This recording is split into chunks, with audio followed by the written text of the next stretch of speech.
ہمارے دو مسئلے ہیں، مساوات اور انصاف۔ ہم جب تک ان کی طرف نہیں آئیں گے ہم اس وقت تک اس دنیا اور اس دنیا میں ترقی نہیں پا سکیں گے۔ انہوں نے مجھے حیران کر دیا۔ میں ان کے پاس اسلام کو سمجھنے کے لیے آیا تھا لیکن وہ مجھے ترقی کی طرف لے گئے۔ میرا خیال ہے کہ انسان اس دنیا میں صرف 3 چیزیں تلاش کرتا ہے۔ یہ 3 چیزیں اس کی پہلی اور آخری ضرورت ہیں۔ ان 3 چیزوں میں پہلی چیز خوشی ہے، دوسرا سکون ہے اور تیسرا آرام ہے۔ ہمیں دنیا میں ان 3 چیزوں کے علاوہ کچھ نہیں چاہیے۔ ہمارا ہر کام خوشی کی تلاش سے شروع ہوتا ہے اور خوشی پر پہنچ کر ختم ہو جاتا ہے۔ ہم اگر خوشی تک نہ پہنچ سکیں تو ہماری ہر کامیابی، ہر اچیومنٹ بے معنی ہو جاتی ہے۔ سکون ہماری زندگی کا دوسرا بڑا مقصد ہے۔ ہم عبادت سے لے کر خدمت تک اور اندھے کو سڑک پار کرانے سے حج تک تمام چھوٹے بڑے فریضے سکون کے حصول کے لیے ادا کرتے ہیں، اور اگر ہمیں ان تمام فریضوں میں سکون نہ ملے تو ہم انہیں فوراً چھوڑ دیں اور ہماری زندگی کا تیسرا ٹارگٹ آرام ہوتا ہے۔ ہماری ساری کامیابیاں، ہماری ساری کوششیں اور ہماری ساری جدوجہد آرام پر آ کر ختم ہوتی ہے۔ آرام دہ گاڑی، آرام دہ اور کشادہ گھر، گرمیوں میں ٹھنڈا اور سردیوں میں گرم کمرہ، آرام دہ صوفہ، آرام دہ بیڈ، آرام دہ ڈرائنگ روم، آرام دہ اور خوبصورت فارم ہاؤس اور ساحل سمندر پر آرام دہ ہٹ۔ یہ کیا ہے؟ یہ سب ہماری کارکردگی، ہماری کامیابی اور ہماری کوشش کا آخری نتیجہ ہیں۔ یہ دنیا کے ہر انسان کی زندگی کے مقاصد ہیں، لیکن ساتھ ہی میں سوچتا ہوں کہ ان تینوں میں اسلام کہاں فٹ ہوتا ہے؟ یہ خوشی کے مقصد میں کہاں معاون ہے؟ یہ سکون کو کہاں ایڈریس کرتا ہے؟ اور یہ آرام اور آسائش کی خواہش میں کہاں ہماری مدد کرتا ہے؟ مجھے اس کا کوئی جواب نہیں ملتا تھا، چنانچہ میں اس دائمی سوال کے جواب کے لیے ان کے پاس آ گیا۔ انہوں نے میرا سوال سنا اور اس کے بعد جواب دیا۔ ہمارے 2 مسئلے ہیں، مساوات اور انصاف۔ ہم جب تک اس کی طرف نہیں آئیں گے ہم اس وقت تک اس دنیا اور اس دنیا میں ترقی نہیں پا سکیں گے۔ وہ اطمینان سے صوفے پر بیٹھے تھے۔ میں نے ان سے عرض کیا، جناب میں سمجھا نہیں۔ وہ بولے، انسان کے آرام، سکون اور خوشی کی عمارت ترقی پر استوار ہے۔ یہ جب تک ترقی نہیں کرتا یہ اس وقت تک خوشی، سکون اور آرام سے لطف نہیں لے سکتا، اور ترقی اور اس کے بعد آرام، سکون اور خوشی انصاف اور مساوات کے بغیر ممکن نہیں۔ اور اسلام دنیا کا واحد مذہب ہے جس نے مساوات اور انصاف دونوں کو اپنی روح کا درجہ دیا۔ میں نے حیرت سے ان کی طرف دیکھا۔ وہ بولے، اگر کوئی مجھے یہ کہے کہ آپ 2 لفظوں میں اسلام کی تعریف کریں تو میں کہوں گا مساوات اور انصاف۔ میں نے عرض کیا، جناب یہ کیسے؟ وہ بولے، اسلام کے 5 ارکان ہیں، توحید، نماز، روزہ، زکوٰۃ اور حج۔ یہ 5 ارکان مساوات ہیں۔ کلمہ ہر شخص کے لیے مساوی ہے۔ ہر مسلمان، خواہ وہ عربی ہو یا عجمی، خواہ یہ نوکر ہو یا بادشاہ، خواہ یہ امیر ہو یا غریب، اس کے لیے ایک ہی کلمہ ہے، اور یہ خواہ کتنا ہی بڑا اور طاقتور کیوں نہ ہو جائے، یہ اس وقت تک مسلمان نہیں ہو سکتا جب تک یہ لا الہ الا اللہ محمد الرسول اللہ صلی اللہ علیہ وسلم نہ کہہ دے۔ اور یہ کلمہ کسی کے لیے چھوٹا ہوتا ہے اور نہ ہی بڑا۔ نماز دوسرا رکن ہے۔ یہ رکن ہر مسلمان پر فرض ہے۔ آپ بادشاہ ہیں، آپ کو نماز پڑھنا پڑے گی، اور آپ غلام ہیں، نماز آپ پر بھی فرض ہے۔ اور تمام مسلمانوں کے لیے وقت رکھتے نماز کا آغاز اور نماز کا طریقہ کار یکساں ہیں۔ اور جب نماز کے لیے صفیں بنتی ہیں تو بادشاہ کو اپنے نوکر کے کندھے کے ساتھ کندھا جوڑ کر کھڑا ہونا پڑتا ہے۔ اسلام میں ہرگز یہ گنجائش موجود نہیں کہ آپ بادشاہ ہیں تو آپ وضو کے بغیر نماز پڑھ لیں۔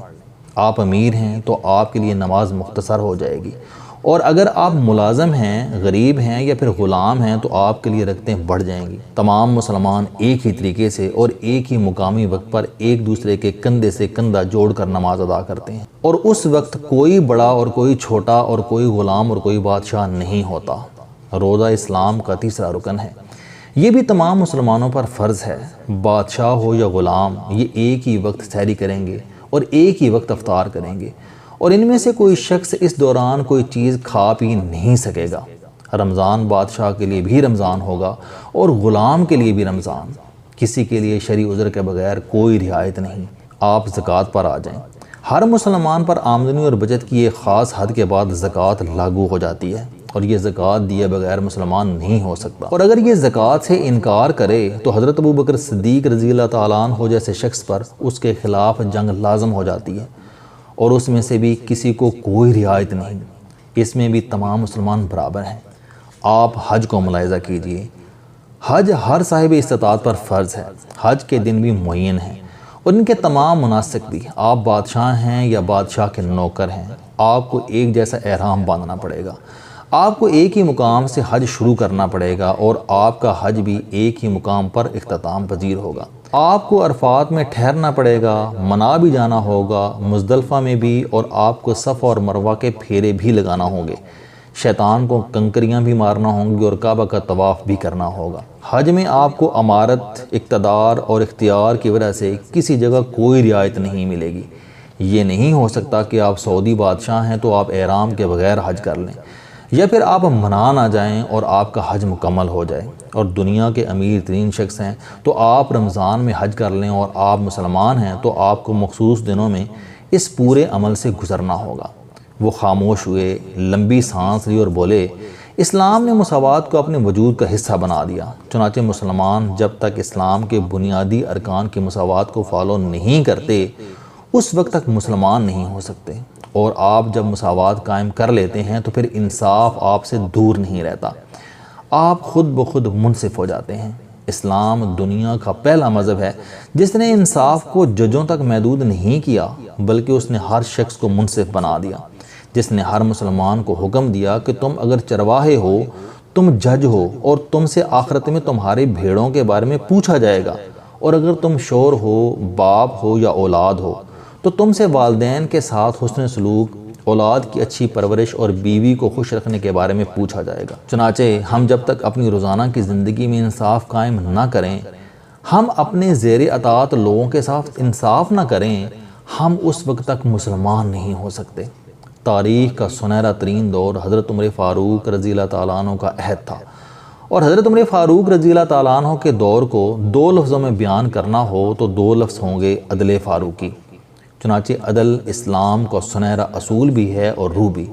وہ رکے، مسکرائے اور بولے، مساوات اور انصاف کے بغیر کوئی معاشرہ ترقی نہیں کرتا۔ آپ آج کی پوری ترقی یافتہ دنیا پر نظر ڈالیں، آپ کو دنیا کا ہر وہ ملک ترقی یافتہ دکھائی دے گا جس میں مساوات اور انصاف ہے، اور آپ کو ہر وہ ملک غیر ترقی یافتہ دکھائی دے گا جس میں مساوات اور انصاف نہیں ہوگا، خواہ اس ملک کے تمام لوگ حاجی ہوں اور ہر دوسرے دروازے کے بعد مسجد ہو، اور اس کی زمین میں سونے، ہیروں اور پٹرول کے سمندر ہوں۔ لہٰذا جب تک آپ مساوات اور انصاف قائم نہیں کرتے، آپ اس وقت تک ترقی نہیں کریں گے، اور آپ جب تک ترقی نہیں کرتے اس وقت تک آپ کے آرام، خوشی اور سکون کا سفر شروع نہیں ہوگا۔ میں نے عرض کیا، کیا پاکستان میں یہ دونوں چیزیں موجود ہیں؟ وہ بولے نہیں۔ میں نے عرض کیا، کیا عالم اسلام میں ہیں؟ بولے نہیں۔ عرض کیا، کیوں نہیں؟ بولے، اللہ تعالیٰ نے اسلام اتارا تھا، سنی اسلام، وہابی اسلام، بریلوی اسلام اور شیعہ اسلام نہیں اتارا تھا۔ اللہ کی مسجد صرف مسجد تھی، نماز صرف نماز تھی، رمضان صرف رمضان تھا، زکوٰۃ صرف زکوٰۃ تھی، اور حج صرف حج تھا۔ اور جب تک یہ حج صرف حج، زکوٰۃ صرف زکوٰۃ، نماز صرف نماز، مسجد صرف مسجد اور رمضان صرف رمضان رہا، مسلمان اس وقت تک ترقی کرتے رہے، اور اس ترقی کی وجہ سے یہ خوشی، سکون اور آرام بھی پاتے رہے۔ لیکن جس دن انہوں نے مسجد کو شیعہ مسجد، وہابی مسجد، سنی مسجد اور بریلوی مسجد بنایا، جس دن انہوں نے نماز کو سنی نماز، وہابی نماز اور شیعہ نماز بنایا، زکوٰۃ کو شیعہ زکوٰۃ اور سنی زکوٰۃ بنایا، حج کو شیعہ حج اور سنی حج بنایا، اور جس دن انہوں نے روزے کو شیعہ روزہ اور سنی روزہ بنا دیا، اس دن مساوات اور انصاف جیسے اصول ان کے ہاتھ سے نکل گئے، اور یہ دنیا اور آخرت دونوں میں رسوا ہونے لگے۔ رسوائی کا یہ سفر اس دن تک جاری رہے گا جب تک یہ انصاف اور مساوات کے اصولوں پر واپس نہیں آتے۔ یہ جب تک توحید کو محض توحید، نماز کو محض نماز، حج کو محض حج، زکوٰۃ کو محض زکوٰۃ اور روزے کو محض روزہ نہیں بناتے۔ کیوں؟ کیونکہ کوئی مسلمان اس زمین پر اللہ کے اصولوں کی خلاف ورزی کر کے خوش رہ سکتا ہے، سکون پا سکتا ہے، اور نہ ہی آرام کا ذائقہ چکھ سکتا ہے۔ السلام علیکم دوستو، علم دوستی چینل بنانے کا مقصد موٹیویشنل اور زندگی بدل دینے والی کہانیاں آپ تک پہنچانا ہے۔ مجھے خوشی ہے کہ آپ احباب کو یہ ویڈیوز بہت پسند آ رہی ہیں۔ کوئی بھی شخص جو مایوسیوں میں گھرا ہو یا کوئی بھی شخص جو اپنی زندگی مثبت انداز سے گزارنا چاہتا ہے، اس کے لیے یہ چینل لائف چینجنگ ثابت ہوگا۔ میرا دعویٰ ہے کہ کوئی بھی شخص اگر اس چینل کی ویڈیوز دیکھ اور سن لے گا تو اس کی زندگی بدل جائے گی۔ اگر آپ کو یہ چینل پسند آئے تو اسے سبسکرائب کرنا نہ بھولیں تاکہ ہر نئی آنے والی ویڈیو آپ تک پہنچ سکے۔ اس ویڈیو کو دوسروں تک ضرور پہنچائیں کیونکہ یہ صدقہ جاریہ ہے۔